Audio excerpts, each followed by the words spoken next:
नमस्कार, सप्तधारा न्यूजमध्ये आपले स्वागत आहे। आज रविवार दिनांक 2 फेब्रुवारी 2025 न्यूज बुलेटिनमध्ये जाणून घेऊया आजच्या ठळक घडामोडी। तडवळे समत कोरेगाव येथे वसंत पंचमी निमित्त विठ्ठल रुक्मिणी विवाह सोहळा उत्साहात, ग्रामस्थांची उत्स्फूर्त गर्दी। तडवळे समत कोरेगाव येथे श्री ग्रंथराज ज्ञानेश्वरी पारायण सोहळ्यात वसंत पंचमी निमित्त रविवारी दुपारी 2 वाजता विठ्ठल रुक्मिणी विवाह सोहळा उत्साहात झाला। विवाह सोहळ्यामध्ये पंचक्रोशीतील सर्व वारकरी, तडवळे गावच्या माहेरवाशिनी सह ग्रामस्थ, ज्येष्ठ नागरिक आणि गावातील तरुण मंडळाचे कार्यकर्ते यावेळी उपस्थित होते। श्री क्षेत्र पंढरपूर येथे वसंत पंचमी या शुभ मुहूर्तावर वसंत पंचमी या तिथीला पंढरपूर या ठिकाणी हा विवाह सोहळा होतो। त्याची प्रतिकृती म्हणून हा उत्सव गेले अनेक वर्ष तडवळे येथे वसंत पंचमी दिवशी साजरा होत आहे। याही वर्षी मोठ्या उत्साहामध्ये विठ्ठल रुक्मिणी विवाह सोहळा झाला। सकाळपासून भक्तिमय वातावरणामध्ये या सोहळ्यास प्रारंभ झाला। यावेळी दुपारी 12 वाजता हळदी समारंभ झाला। यावेळी सर्व महिलांनी हळद लावली। या विवाह सोहळ्यासाठी टाळ मृदुंगाच्या गजरामध्ये सर्व वारकरी तल्लीन होऊन श्रीवंदन काढण्यात आले व गोल फेर धरून वारकऱ्यांनी नाचून आनंद व्यक्त केला। पंचक्रोशीतून येणाऱ्या सर्व महिलांनी येताना वस्तू स्वरूपामध्ये गडांगण आहेर देऊ केला। विवाह सोहळ्यामध्ये पंचक्रोशीतील सर्व वारकरी, तडवळे गावच्या माहेरवासिनी यांच्यासह ग्रामस्थ, ज्येष्ठ नागरिक, तरुण मंडळाचे पदाधिकारी व कार्यकर्ते यावेळी उपस्थित होते। यावेळी नागेश कोळी यांच्या वतीने आणि अजिंक्य गणेशोत्सव मंडळाच्या वतीने पेढे व लाडू प्रसाद वाटप करण्यात आला।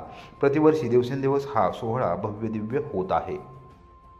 उत्तर प्रदेशमधील प्रयागराजच्या कुंभमेळ्यासाठी साताऱ्यातून भाविकांना घेऊन एसटी महामंडळाच्या 2 हिरकणी बस रवाना। सातारा स्वारगेट सातारा प्रवासी संघटना आणि महाराष्ट्र राज्य मार्ग परिवहन महामंडळाच्या सातारा आगारामार्फत उत्तर प्रदेशमधील प्रयागराज येथील कुंभमेळ्यासाठी महाकुंभमेळा दर्शन फेरीसाठी रविवारी सकाळी 10 वाजता 2 हिरकणी बस भाविकांना घेऊन रवाना झाल्या आहेत। प्रयागराज येथे दिनांक 13 जानेवारीपासून महाकुंभमेळा सुरू झाला आहे। हा कुंभमेळा दिनांक 26 फेब्रुवारीपर्यंत चालणार आहे। कुंभमेळा हा एक ऐतिहासिक क्षण मानला जातो। महाकुंभमेळ्यासाठी अनेक भाविक जातात। सातारा येथून हिरकणी आणि लालपरी जाणार आहेत। रविवारी सकाळी सातारा येथून 2 हिरकणी बस रवाना झाल्या। शिरवळ आणि पुणे येथून भाविकांना घेऊन त्या पुढील प्रवासाला मार्गस्थ झाल्या। सातारा बस स्थानकावर भाविकांना शुभेच्छा देण्यासाठी महामंडळाचे वरिष्ठ अधिकारी यावेळी उपस्थित होते। रहमतपूर पोलिसांच्या कार्यतत्परतेमुळे नागझरीतील विद्यार्थिनींना शिक्षण घेणे झाले सुलभ। नव्याने एसटी बस सेवा झाली सुरू। सहाय्यक पोलीस निरीक्षक सचिन कांडगे यांचा पुढाकार। रहमतपूर पोलीस ठाण्याची सूत्रे हाती घेतलेल्या सहाय्यक पोलीस निरीक्षक सचिन कांडगे यांनी समाज उपयोगी उपक्रम राबवून सर्वसामान्य जनतेला न्याय देण्याचे काम केले आहे। कोरेगाव तालुक्याचे शेवटचे टोक असलेल्या नागझरी गावात एसटी बस सेवा नसल्याने विद्यार्थिनींची परवड होत होती। ही बाब लक्षात येताच स्वतः कांडगे यांनी या विषयात लक्ष घालून कोरेगाव आगारामार्फत स्वतंत्र बस सेवा सुरू केली आहे। नागझरीतील विद्यार्थिनींनी रविवारी दुपारी 4 वाजता कांडगे यांची भेट घेऊन धन्यवाद दिले।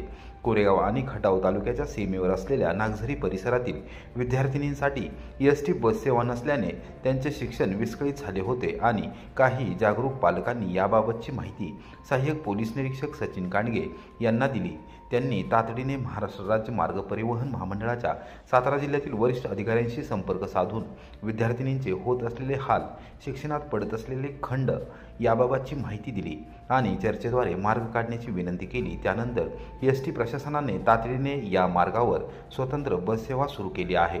विद्यार्थिनींनी कांडगे यांना धन्यवाद दिले असून आपल्यामुळे आम्ही शिक्षण घेऊ शकत आहे असे सांगत आभार मानले आहेत। याबाबत विद्यार्थिनींशी संवाद साधताना कांडगे यांनी सांगितले की मी सुद्धा ग्रामीण भागातून आलो आहे।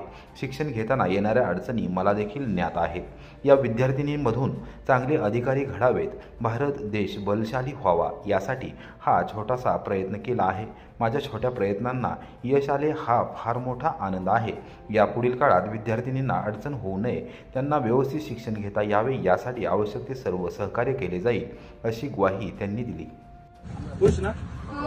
आणि ते मुलं कोण आहे त्याच्यावर वॉच ठेवा, मग नाही तर मग मुलांना बंदी करून टाकूया एसटी मध्ये, बसमध्ये, ठीक आहे। उत्तर जिल्ह्यातील विविध प्रश्नांसाठी सरपंच एकवटले।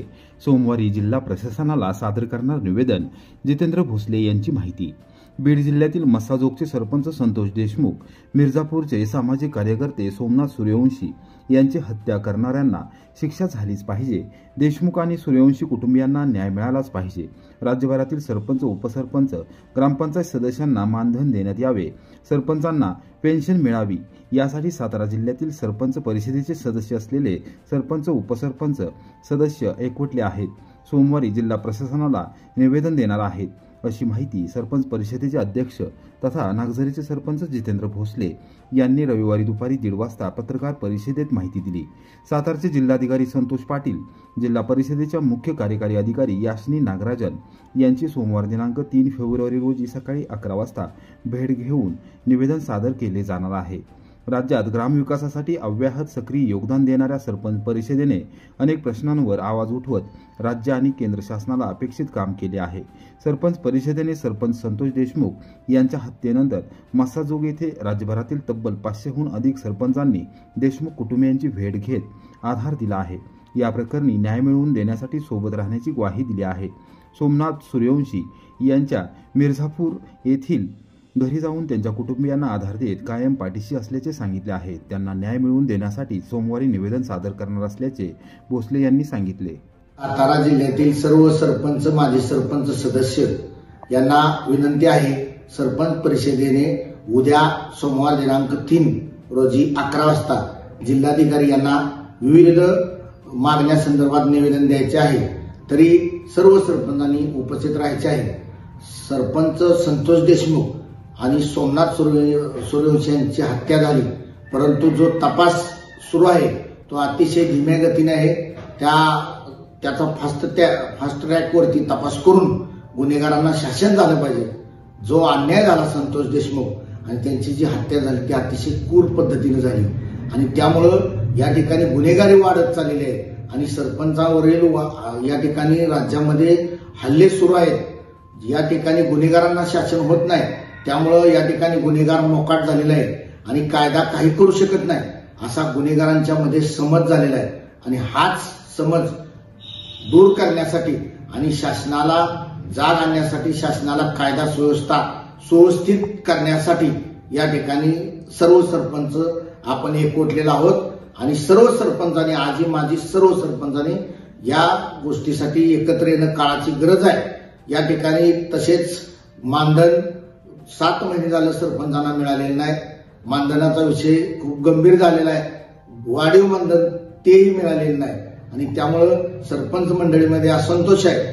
तीच परिस्थिती आपण निवडणुकीपूर्वी या ठिकाणी शासनानं आपल्याला आश्वासन दिलं होतं पेन्शन संदर्भात. आमदार खासदारांना पेन्शन सुरू आहे, परंतु सरपंचांना का मिळत नाही?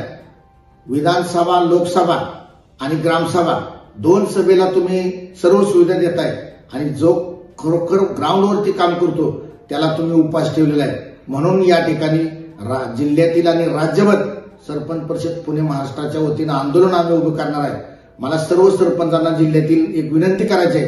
सातारा जिल्हा हा लढवय आहे. ज्या वेळेला पहिले मानधन या राज्याला सुरू झालं सरपंचांना, त्याची पहिला मेळावा हा सातारामध्ये 1200 सरपंचांच्या उपस्थित झालेला होता. म्हणजे क्रांती सातारमधून होती. तशीच क्रांती पेन्शनची सुद्धा आपण सर्व सरपंचांनी करायचे. त्यामुळं माजी सरपंच, आजी सरपंच सर्व सरपंचांना माझी खास करून हात जोडून विनंती आहे की उद्या तुम्ही सगळ्यांनी या ठिकाणी 11 वाजता स्वतःसाठी आणि आपल्या सर्व मागण्यांसाठी उपस्थित राहायचं आहे.